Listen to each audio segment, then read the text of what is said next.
कोयटा से अंदरूनी मुल्क ट्रेन सर्विस 16 रोज बाद बहाल हो गई।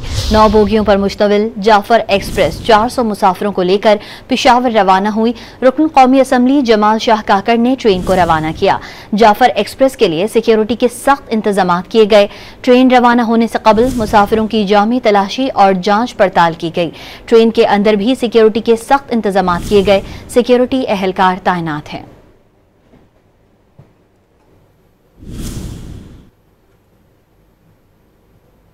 कोयटा से अंदरूनी मुल्क ट्रेन सर्विस 16 रोज बाद बहाल हो गई।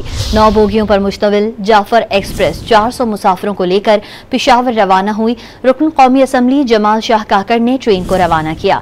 जाफर एक्सप्रेस के लिए सिक्योरिटी के सख्त इंतजाम किए गए। ट्रेन रवाना होने से कबल मुसाफिरों की जामी तलाशी और जांच पड़ताल की गई। ट्रेन के अंदर भी सिक्योरिटी के सख्त इंतजाम किए गए। सिक्योरिटी एहलकार तैनात हैं।